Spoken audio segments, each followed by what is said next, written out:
Perkenalkan, saya adalah calon guru penggerak angkatan 9. Nama saya Rika Ernita dari SMA Negeri 1 Rambutan. Baiklah, ini yang akan saya paparkan hari ini. Jadi agenda hari ini adalah pembukaan, kemudian ada capaian umum dan capaian khusus. Nanti kita akan membahas tentang disiplin positif dan nilai-nilai kebajikan universal, motivasi, hukuman, penghargaan, keyakinan kelas, kebutuhan dasar manusia, 5 posisi kontrol, dan segitiga restitusi. Baiklah, capaian umum untuk modul 1.4 yang telah kami selesaikan. Jadi untuk memahami konsep pendidikan menurut Ki Hajar Dewantara dihubungkan dengan konsep budaya dan lingkungan positif di sekolah yang berpihak pada murid. Jadi melakukan evaluasi dan refleksi tentang praktik disiplin dalam pendidikan Indonesia secara umum untuk mendapatkan pemahaman baru mengenai konsep disiplin positif untuk menciptakan murid dengan profil pelajar Pancasila. Capaian khusus, jadi mendemonstrasikan pemahaman calon guru penggerak mengenai konsep budaya positif yang ada di dalam. Terdapat konsep perubahan paradigma, stimulus respon, dan teori kontrol.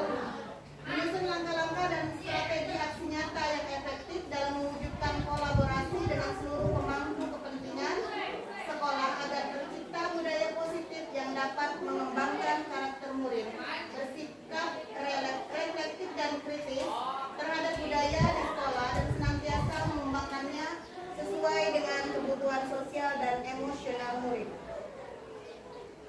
Baiklah, yang pertama itu disiplin positif dan nilai-nilai kebajikan universal. Nah, jadi di sini kami mempunyai pertanyaan. Jadi siapa sesungguhnya yang memiliki kontrol itu sendiri? Ya. Jadi untuk stimulus respon, kita mencoba mengubah orang agar berpandangan sama dengan kita. Padahal menurut teori kontrol, kita itu berusaha memahami pemandangan orang lain tentang dunia, ya. Kemudian stimulus respon, perilaku buruk dilihat sebagai suatu kesalahan. Dan teori kontrolnya, semua perilaku itu sebenarnya memiliki tujuan. Lalu orang lain itu bisa mengontrol saya, ya. Padahal teori kontrol itu adalah hanya Anda yang bisa mengontrol diri Anda sendiri. Jadi kalau selama ini kita tahunya kita bisa mengontrol siswa, ya. Nah, kamu kerjakan tugas ibu misalnya, ya. Ini harus selesai seperti itu. Dan anak itu mengerjakan. Jadi bukan berarti kita bisa mengontrol mereka, tapi mereka sendiri yang bisa mengontrol dirinya sendiri, ya. Saya bisa mengontrol orang lain, padahal Anda itu tidak bisa mengontrol orang lain, ya, pada kenyataannya. Jadi jika anak itu seandainya tidak mau mengerjakan pekerjaan yang diberikan oleh gurunya, dia tidak akan mengerjakan kalau tidak berasal dari dalam dirinya sendiri. Pemaksaan ada pada saat bujukan gagal. Jadi kolaborasi dan konsensus itu menciptakan pilihan-pilihan baru. Model berpikir menang atau kalah, ya, itu stimulus respon. Padahal teori kontrolnya adalah model berpikir menang, ya.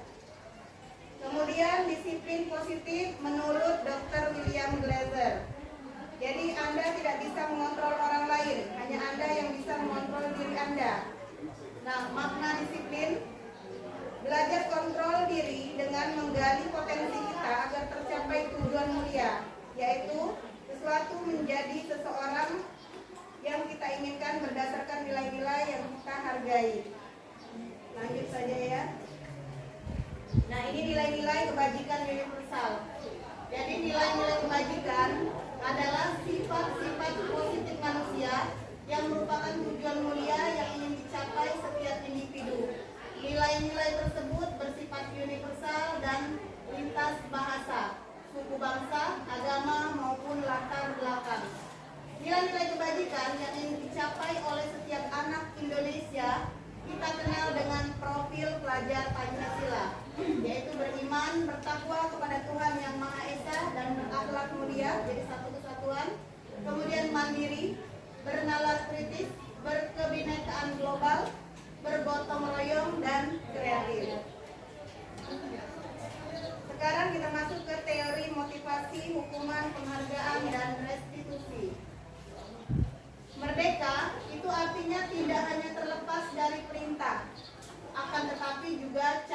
membuat memerintah diri kita sendiri. Itu menurut Ki Hajar Dewantara. Nah sekarang mohon masukannya. Ada tindakan guru, ini termasuk hukuman atau konsekuensi. Yang pertama, mencatat 100 kali di dalam buku kalimat saya tidak akan terlambat lagi karena terlambat datang ke sekolah. Ini masuk hukuman atau konsekuensi? Hukuman.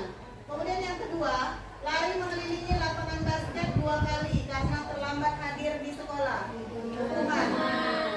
Kemudian yang ketiga, murid diminta untuk push up 15 kali karena tidak menggunakan masker ke sekolah. Hukuman? Hukuman.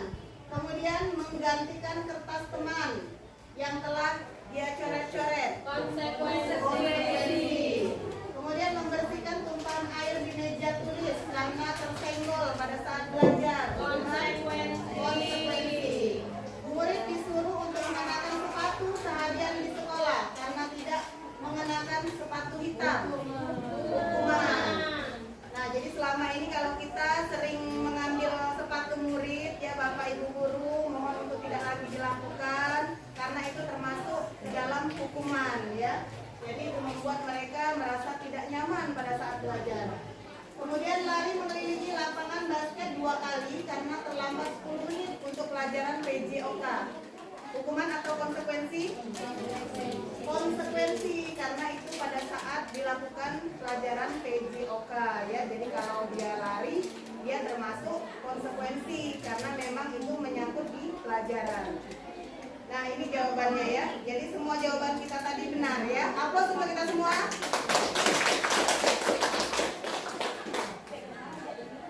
Ya, lanjut. Ini perbedaan hukuman dan konsekuensi. Jadi hukuman itu sesuatu yang menyakitkan harus terjadi. Sedangkan konsekuensi itu memang sesuatu yang harus terjadi. Hukuman membuat anak sakit fisik maupun hati untuk jangka waktu yang lama. Sedangkan konsekuensi membuat anak merasa tidak nyaman dalam jangka waktu yang pendek. Hukuman anak membenci kedisiplinan, tapi konsekuensi anak menghargai disiplin. Kemudian hukuman bersifat paksaan, tapi konsekuensi bersifat stimulus atau tanggapan. Hukuman mendorong anak menyakiti diri sendiri, dan konsekuensi mendorong anak agar mudah menyesuaikan diri. Hukuman itu konsep diri yang buruk, sedangkan konsekuensi itu konsep diri yang baik. Lanjut kita ke keyakinan kelas. Nah, keyakinan kelas. Jadi mengapa tidak peraturan saja? Mengapa harus keyakinan kelas? Ya. Jadi selama ini kita mempunyai peraturan yang ada di SMA Negeri 1 Rambutan. Itu kita sepakati untuk seluruh siswa. Tapi untuk di kelas, kita harus membuat masing-masing suatu keyakinan kelas yang dibuat oleh mereka sendiri. Ya, jadi bukan kita yang menetapkan, tapi mereka sendiri yang membuat. Mereka yakin akan bisa melakukan apa di kelas itu. Apakah mereka yakin akan datang tepat waktu dan sebagainya. Nah, jadi keyakinan kelas itu akan menciptakan budaya positif, ya. Mulai dari peraturan kelas, itu yang hijau adalah keyakinan kelas. Kemudian menciptakan lingkungan yang positif, lalu akan tercipta budaya yang positif. Ini contoh kesepakatan kelas atau keyakinan kelas, ya. Awalnya keyakinan kelas mereka yang membuat dan disepakati oleh guru dan wali kelasnya. Contohnya datang tepat waktu, mengucapkan salam, menjaga kebersihan sekolah, berdoa sebelum dan sesudah pelajaran, aktif dalam pembelajaran dan tertib.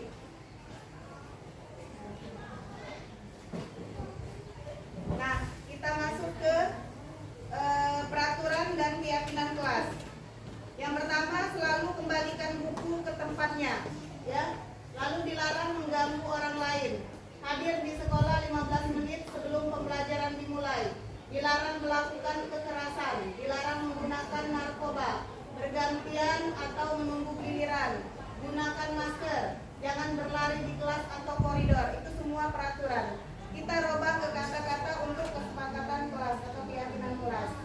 Nah, ini adalah nilai kebajikan universalnya, ya.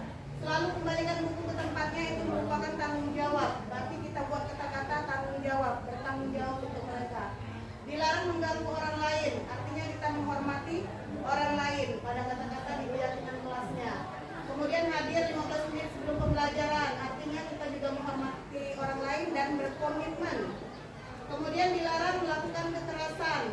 itu berarti untuk keselamatan, menghormati orang lain juga masuk.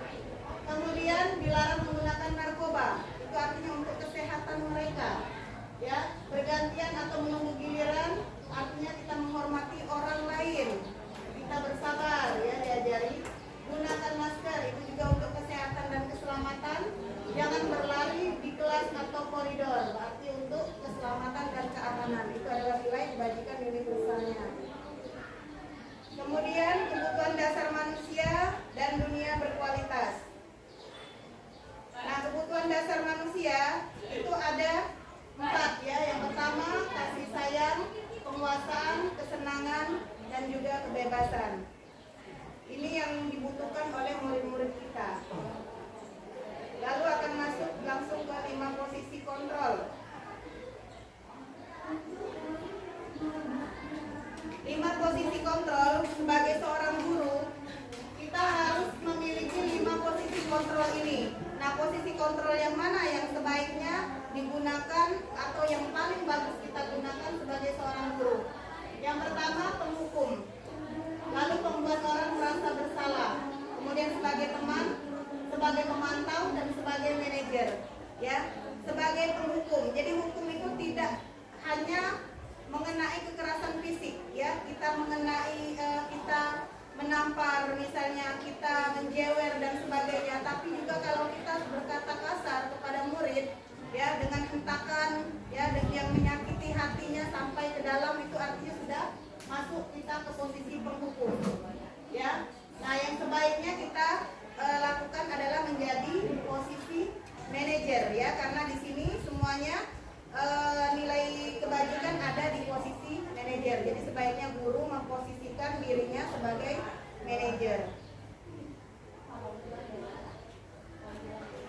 Kemudian yang terakhir, segitiga restitusi, ya. Jadi untuk mengatasi siswa-siswa yang bermasalah, ya, misalnya siswa yang sering terlambat, siswa yang sering tidur di kelas, siswa yang sering mencontek, ini kita gunakan metode segitiga restitusi untuk menangani masalah siswa tersebut, ya.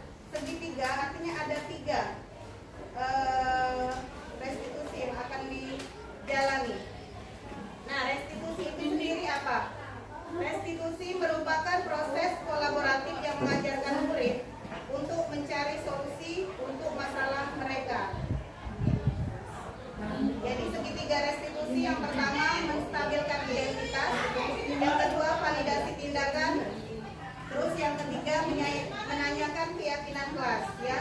Menstabilkan identitas, jadi kita panggil anak itu, kemudian kita beri stimulus yang pertama, misalnya kita tanyakan apa kira-kira yang masalah apa yang kamu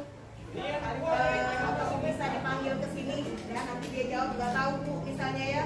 Terus kita tanya lagi, nah, setiap orang misalnya merasa pasti pernah bersalah, ya. Cuman bagaimana cara kita untuk menyelesaikan masalah tersebut, ya. Lalu kita validasi kebutuhan mereka, ya. Kenapa kamu melakukan permasalahan itu? Kenapa kamu bisa tidur di kelas, misalnya. Lalu kemudian kita tanyakan keyakinan kelas. Nah, kita ada keyakinan kelas. Jadi kamu melanggar keyakinan kelas tersebut, ya.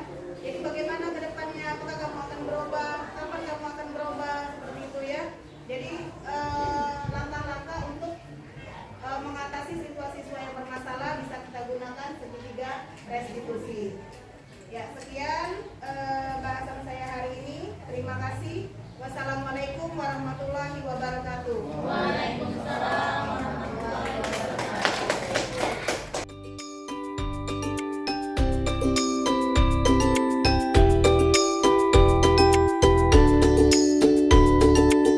Assalamualaikum warahmatullahi wabarakatuh. Waalaikumsalam warahmatullahi wabarakatuh. Ya, selamat pagi anak-anak. Pagi. Ya, hari ini Ibu di kelas kalian akan membuat suatu keyakinan kelas, ya. Jadi kalian sudah memiliki aturan, ya, aturan dari SMA Negeri 1 Rambutan. Nah, tentang kebersihan apa saja aturannya, tentang belajar apa saja aturannya, tentang pergaulan, tentang tindakan kriminal, ya. Semua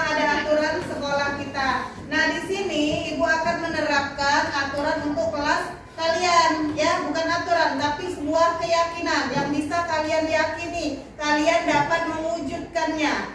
Ya, misalnya dari segi kebersihan, ya, kalian yakin bahwa kelas kalian sebelum guru masuk kelas sudah bersih, seperti itu. Kalian yakin bahwa kalian tidak akan melakukan tindakan kriminal, ya. Kalian yakin kalian akan duduk mantap di kelas selama ada guru yang mengajar, seperti itu ya.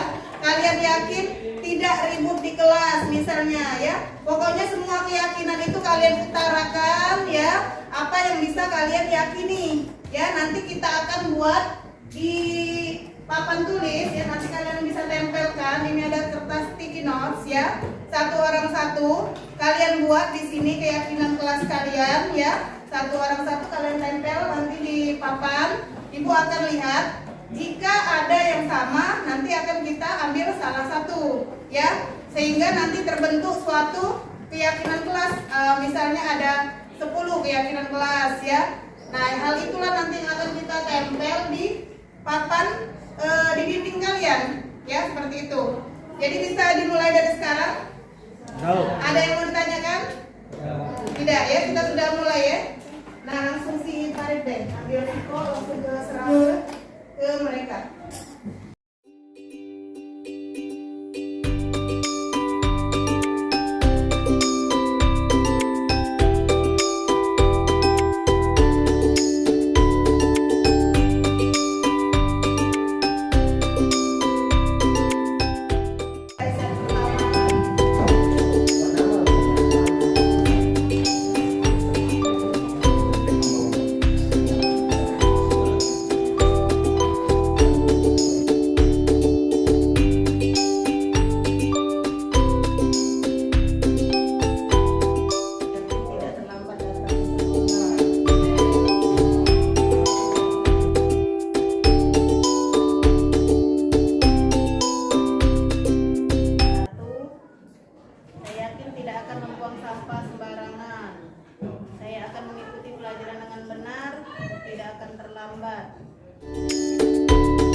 Yang pertama, tidak akan membuli. Tidak akan membuli teman. Yang kedua,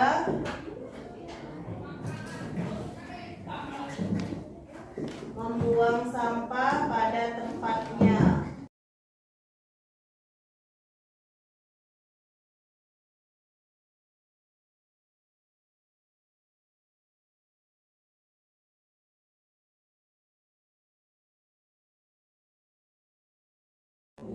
Nah, jadi kita sudah dapati 9 peraturan, ya, untuk kelas 12 MIPA 1. Sudah disepakati bersama. Tidak akan membuli teman, sepakat? Sepakat. Kemudian membuang sampah pada tempatnya, sepakat? Sepakat. Datang tepat waktu, sepakat? Sepakat. Bertanggung jawab piket kelas, sepakat? Sepakat. Bertutur kata yang baik dan sopan, sepakat? Siap. Mendengarkan guru ketika berbicara, siap? Siap. Menggunakan seragam sesuai hari, siap? Mengerjakan tugas tepat waktu, Siap. Taat peraturan sekolah, sepakat? Sepakat. Ya, jadi 12 MIPA 1 sepakat. Sekarang kita akan menandatangani kesepakatan yang sudah kita sepakati ini, ya, masing-masing. Nanti gantian kita tanda tangan bahwa menyatakan kalian sepakat akan aturan kelas 12 MIPA 1. Nah, jadi sekarang kalian tanda tangani, silakan, kesepakatan kelas 12 MIPA 1 mengenai keyakinan kelas yang sudah kita buat, ya. Dimulai dari barisan pertama, buat nama dan tanda tangan.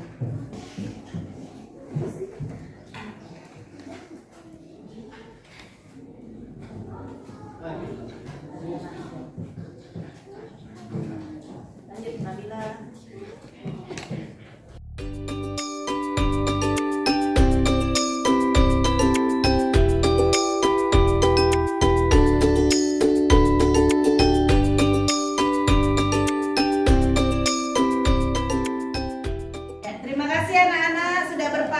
partisipasi untuk membuat keyakinan kelas ya yang akan kita sepakati bersama.